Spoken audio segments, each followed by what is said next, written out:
In a race for 100 meter dash, the first and second runner have a gap of the 1 meter at the midway stage। देखो होता क्या है, 100 metre की दौड़ है ये, 100 मीटर डैश है ये। तो एक यहाँ पर एक लाइन है जिसको हम बोलेंगे इनिशियल लाइन है, जहाँ से हमारे दोनों प्लेयर ए और प्लेयर बी दौड़ना स्टार्ट करते हैं। ये हमारा जो है वो प्लेयर बी है और बी है, और ये जो प्लेयर है वो प्लेयर ए है। दोनों दौड़ना स्टार्ट करते हैं। 100 मीटर की रेस है, तो ये इसकी स्टार्टिंग पॉइंट होगी बेटे, इस रेस की ये स्टार्टिंग पॉइंट है, और ये जो हमारी है ये फिनिशिंग पॉइंट है। ठीक है, ये फिनिशिंग पॉइंट है, यानी कि फिनिश करने वाला पॉइंट है। ठीक है, यहाँ पर तो कह रहा है कि फर्स्ट एंड सेकंड रनर, ये फर्स्ट रनर को हम ए कह रहे हैं और सेकंड रनर को हम क्या कह रहे हैं, बी कह रहे हैं। तो आप ऐसा भी बोल सकते हो, ए और बी। कह रहा है कि 1 metre at the mid way, तो इसका मिड वे, अगर ये 100 मीटर की दौड़ लगा रहे हैं, दोनों 100 मीटर की दौड़ लगा रहे हैं बेटे, तो ज़रा बताना मिड वे क्या होगा। तो मिड वे इसका क्या होगा, 50 मीटर का मिड वे होगा ये, और 50 मीटर का ये हो जाएगा, 50 मीटर का ये हो जाएगा। तो ये हमारा क्या है, मिड वे है। कह रहा है मिड वे पे हो क्या रहा है, देखो मिड वे पे क्या हो रहा है बेटे, कह रहा है कि 1 मीटर का गैप है, किस में, फर्स्ट में और सेकंड में। ठीक है, first and second runner have the gap of the 1 metre. तो मैं यहाँ पर ना देखो, जो मैं बना रहा हूँ यहाँ पर दिखा रहा हूँ कि अगर मेरा फर्स्ट रनर यहाँ पर पहुँच गया है, जिसको मैं वी ए वेलोसिटी से भगा रहा हूँ, तो वी ए वेलोसिटी से यहाँ पर आया, तो सेकंड रनर कह रहा है कि वो यहीं पर पहुँचा है, सेकंड रनर यहीं पर पहुँचा है, जिसे हम वी वी वेलोसिटी मान कर चल रहे हैं। और इन दोनों के पोजीशन के बीच में 1 मीटर का गैप है, ये याद रखना। देखो कह रहा है मिड वे पर, देखो मिड वे पर कह रहा है कि ए और बी रनर जो हैं, यानी फर्स्ट और सेकंड रनर जो हैं, वो 1 मीटर की गैप पर हैं। ठीक है, कितने पर हैं, 1 मीटर की गैप पर हैं। इसका मतलब ये मैं कह रहा हूँ, या क्वेश्चन से यही आप कंक्लूजन निकाल सकते हो कि जितने टाइम में ए ने 50 मीटर ट्रैवल किया, उस टाइम को टी अगर आप मानते हो, ठीक इतने ही टाइम में बी ने 49 मीटर ट्रैवल किया। कितना ट्रैवल किया, 49 मीटर ट्रैवल किया। आई थिंक आपको ये समझ में आ गया होगा मैं जो कहना चाह रहा हूँ, क्योंकि ए तो 50 मीटर ट्रैवल कर लिया उतने ही टाइम में, और क्योंकि दोनों की तो रेस तो एक ही टाइम पर स्टार्ट होगी ना, तो ठीक जितने टाइम में इसने 50 मीटर ट्रैवल किया, बी ने 49 मीटर ट्रैवल किया।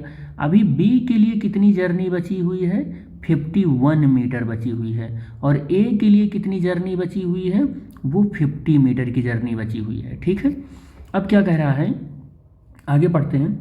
कह रहा है फर्स्ट रनर गोज स्टडी। अगर देखो फर्स्ट रनर ना, उसने अपनी स्पीड को पूरे पाथ में कहीं चेंज ही नहीं किया, उसकी स्पीड स्टडी है। ठीक है, ये देखो यहाँ पर, अब अगर स्टडी स्पीड है तो इसी से ये दौड़ता चला आ रहा है यहाँ तक, और उसकी स्पीड कितनी हो जाएगी, वी ए ही रहेगी। तो हम यहाँ पर अगर देखें तो time T is equal to कितना हो जाएगा, स्पीड हो जाएगा वी ए, पहले तो डिस्टेंस हो जाएगा 50 अपॉन स्पीड वी ए हो जाएगा।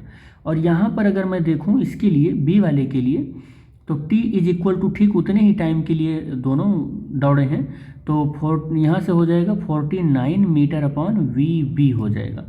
लेकिन अब देखो ध्यान से, कह रहा है कि बाई वाट परसेंटेज। अच्छा पहले यहाँ पर देख लो, फर्स्ट रनर गोज स्टडी, तो अगर दूसरा रनर गोज स्टडी उसी स्पीड से ऐसे दौड़ता रहे, तो अब इसको इस 50 मीटर के लिए कितना टाइम लगेगा, तो t is equal to 50 upon V A ही लगेगा, सेम टाइम लगेगा, सेम टाइम लगेगा इस डिस्टेंस को कवर करने के लिए। लेकिन अब देखो क्या कह रहा है कि what percentage should the second runner increase his below speed.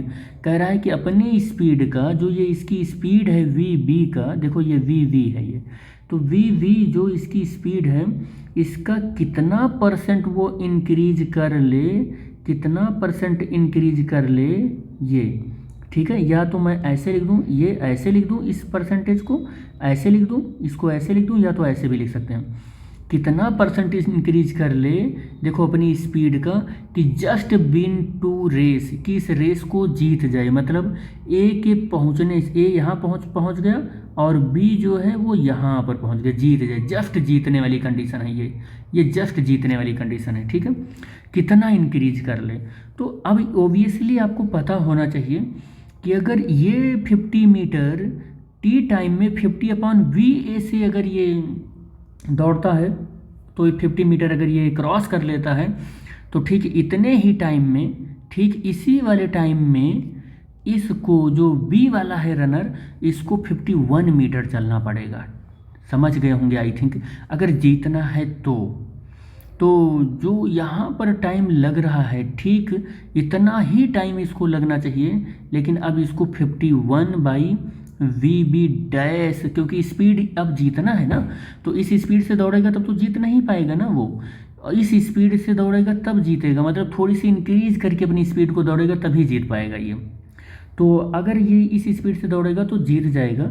तो हम ये देख रहे हैं कि ये जो टाइम है, ये टाइम इन दोनों के लिए सेम है, और जितना ये टाइम लग रहा है उतना यहाँ पर भी टाइम लग रहा है, और जितना यहाँ पर टाइम लग रहा है, देखो ये दोनों एक दूसरे के इक्वल हैं और ये भी इक्वल है।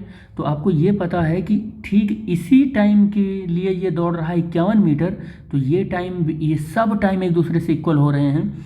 तो मैं बी वाले के टाइम का कंपैरिजन कर रहा हूँ 49/VB। ध्यान देना इस बात को, आपको मैं टाइम फिर से समझा देता हूँ, कहीं आप कॉन्ट्राडिक्ट ना करें।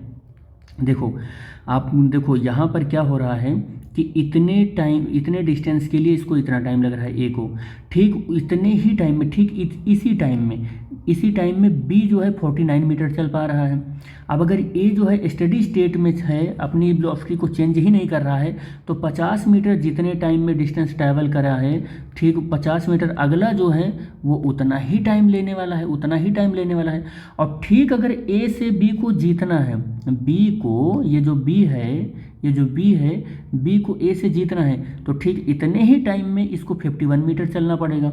दैट्स वाई हम ये कहना चाह रहे हैं कि यहाँ पर टाइम क्या होगा, इक्वल होगा बी का ये वाला पूरा सेक्शन और ये वाला का पूरा सेक्शन इक्वल होगा। तो हम क्या करने वाले हैं, 51/VB डैश करने वाले हैं, ठीक है। अब हम क्या करेंगे, VV'/VV कर लेंगे और 51/49, और हम क्या करते हैं कि यहाँ पर VB'/VV -1 कर लेते हैं, 51/49 -1 दोनों साइड कर लेते हैं। हमको क्या मिलेगा, VV' -VV/VV और 51 -49/49, और ये डेल V हो जाएगा यहाँ पर, और VV हो जाएगा, ठीक है। यहाँ पर V आप ऐसे लिख सकते हो, V2 - V1 या V3 - V2, कुछ भी आप लिख सकते हो, वैल्यू आप चेंज कर सकते हो। मैंने यहाँ पर डैश दिखा दिया है, और यहाँ पर क्या कर सकते हो 2/49, लेकिन वो परसेंटेज चेंज पूछ रहा है आपसे, तो 2/49 × 100 कर लोगे आप, यहाँ भी 100 कर लोगे, यहाँ भी 100 कर लोगे आप, तो इसको VV% लिखोगे, और ये सॉल्व होकर आएगा 4.1% आ जाएगा, ठीक है, ये सॉल्व होकर आ जाएगा। तो अगर जस्ट इसको जीतना है बी वाले को, ठीक इतने ही टाइम में, जितने टाइम में ये 50 मीटर चल रहा है, ठीक उतने ही टाइम में इसको 51 मीटर चलना पड़ेगा। तो ठीक अगर जीतना है तो अपने पहले की स्पीड का जो VB है उसका 4.1% क्या करना पड़ेगा, उसको इंक्रीज करना पड़ेगा। 4.1% क्या करना पड़ेगा, अपनी पहले की स्पीड का इतना % इंक्रीज करना पड़ेगा, ठीक है। तो आप ऐसा भी लिख सकते हो कि इंक्रीज करना पड़ेगा, ये इंक्रीज करना पड़ेगा।